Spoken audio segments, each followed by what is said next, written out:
आती है। लेकिन फिलहाल अगर हम बात करें तो मौसम जो है वो अनुकूल है, तो टेम्परेचर जो है वो बहुत कम है, तो ऐसे में ये कहना कि सीएनजी ब्लास्ट है वो मुश्किल होगा। लेकिन फिलहाल जो है पुलिस सबसे पहले उस पूरे इलाके को नियंत्रित करने की कोशिश कर रही है। जिस तरीके से भगदड़ का माहौल है उसको कोशिश कर रही है, और साथ में पूरे इलाके को खाली कराने की कोशिश जो है वो दिल्ली पुलिस की है। और उसके बाद इस पूरे मामले में जांच की जाएगी कि आखिर क्या कारण रहा कि उसमें ब्लास्ट हुआ, और साथ में कितनी गाड़ियां अभी फिलहाल चपेट में आ चुकी हैं। लेकिन फिलहाल जो शुरुआती रिपोर्ट है उसके अनुसार 3 गाड़ियां जो हैं वो चपेट में आ चुकी हैं। तो इस वक्त एक और बड़ी खबर हमारे सहयोगी हरीश बता रहे हैं कि 3 कार धमाके की चपेट में आई हैं लाल किले से।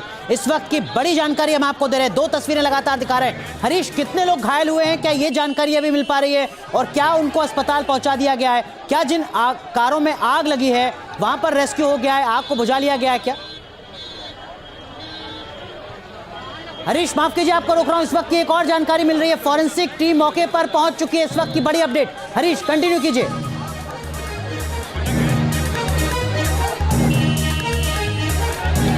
जी देखिए, फिलहाल अगर हम बात करें तो क्योंकि कुछ देर पहले ये घटना जो है वो सामने आई है, उसके बाद पुलिस वहां पर पहुंची है, रेस्क्यू किया जा रहा है। कितने लोग हैं इसमें ये अभी कहना बहुत मुश्किल होगा कि शुरुआती में सबसे पहले एम्बुलेंस को वहां तक पहुंचना, और उसके बाद क्योंकि वो इलाका बहुत ज्यादा दबाव वाला है, यानी कि ट्रैफिक बहुत ज्यादा होता है वहां पर, तो वहां पर एम्बुलेंस जल्द से जल्द पहुंचे, और उसके बाद उनको वहां से घायलों को वहां से एलएनजेपी अस्पताल, क्योंकि सबसे करीबी अस्पताल वहां पर एलएनजेपी अस्पताल है, तो वहां पर लेकर जाना, और उसके बाद जो है स्थिति साफ हो पाएगी कि आखिर कितने लोग घायल हुए हैं और साथ में कितने लोग चपेट में आए हैं इसके। क्योंकि फिलहाल अगर हम बात करें तो धमाका एक गाड़ी में हुआ, लेकिन 3 गाड़ियों पर उसका इंपैक्ट जो है वो देखने को मिला है। तो ऐसे में कितनी जगह पर ये पूरा इंपैक्ट हुआ है इसकी भी कोशिश पुलिस लगातार कर रही है। फॉरेंसिक टीम वहां पर पहुंची है, इस पूरे मामले की जांच जो है वो शुरू की जा रही है। शुरुआती एविडेंस क्या रहते हैं उसको ध्यान में रखा जा रहा है। लेकिन फिलहाल अगर हम बात करें तो जिस तरीके से घटना हुई है, कई बड़े सवाल जो है इसको लेकर खड़े होते हैं। क्योंकि अगर हम बात करें, सोमवार का दिन है, बहुत भीड़ रहती है उस पूरे इलाके में, और ऐसे में एक गाड़ी के अंदर ब्लास्ट होना, तो कई सवाल भी खड़े होते हैं। लेकिन फिलहाल अगर हम बात करें तो पुलिस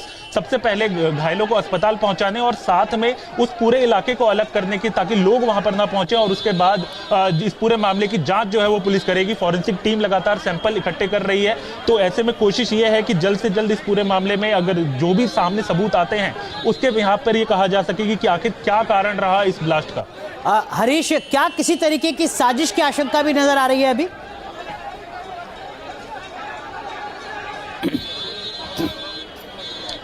देखिए, फिलहाल अगर हम बात करें तो कुछ भी रूल आउट करना जो है वो बहुत मुश्किल है। बहुत शुरुआती ये अगर हम कहें घटना है, और इसके साथ साथ कई तरीके के चीजें सामने हो सकती हैं। कई बार गाड़ियों में एसी की वजह से भी ब्लास्ट होता है, सीएनजी की बात आपने कही, लेकिन ये सारी चीजें गर्मियों में ज्यादा होती हैं। लेकिन फिलहाल अगर हम बात करें तो अचानक आखिर क्या हुआ कि शॉर्ट सर्किट हुआ गाड़ी में, जिसकी वजह से गाड़ी में आग लगने की घटना सामने, या फिर कोई किसी दूसरे तरीके की साजिश जो है इसमें रही। तो इन तमाम मामलों को लेकर अब पुलिस फिलहाल जो है वो लगातार छानबीन कर रही है। फॉरेंसिक टीम को मौके पर बुलाया गया है, सबूत जो हैं वो इकट्ठे किए जा रहे हैं। लेकिन फिलहाल सबसे बड़ी जिम्मेदारी आसपास अगर हम बात करें तो इलाके से लोगों को हटाना, और साथ में जो घायल हैं उनको जल्द से जल्द अस्पताल पहुंचाना, ये पहली प्राथमिकता पुलिस की है, और उसकी कोशिश जो है पहले की जा रही है। ठीक है, लेकिन हरीश, मैं फिर कह रहा हूं कि ये बहुत जल्दबाजी होगी और किसी भी तरीके का पैनिक नहीं होना चाहिए। लेकिन जिस तरीके की खबरें लगातार फरीदाबाद से सामने आ रही हैं, उसके बाद ये सवाल जरूर जहन में आता है कि कहीं कोई साजिश तो नहीं इसके पीछे। 3 तस्वीरें लगातार हम इस वक्त दिखा रहे हैं दर्शकों को। हरीश जी देखिए, बिल्कुल जिस तरीके से आज सुबह ही फरीदाबाद वाली घटना जो है वो सामने आई है, जिसमें इतनी बड़ी तादाद में एक्सप्लोजिव जो है वो सामने आते हैं, और उसके बाद शाम को लाल किला, जो कि सेंसिटिव इलाका है, टूरिस्ट प्लेस है, जहां पर हजारों की संख्या में लोग वहां पर पहुंचते हैं, और उसके पास इस तरीके की घटना जो है वो सामने आती है, तो कई सवाल जो है वो खड़े जरूर होते हैं। लेकिन जैसा कि मैंने पहले कहा कि बहुत शुरुआती समय है कि ये कहना कि आखिर क्या कारण रहा इस पूरी घटना का, तो इस तमाम बातों को लेकर लगातार पुलिस जो है वो छानबीन कर रही है, फॉरेंसिक की भी मदद ली जा रही है। लेकिन पहली प्राथमिकता जो है वहां घायल कितने हैं, कितने घायलों को जितनी जल्दी पहुंचाया जा सके, कितने लोग इसकी चपेट में है, क्या कोई अगर धमाका है तो क्या ये अन्य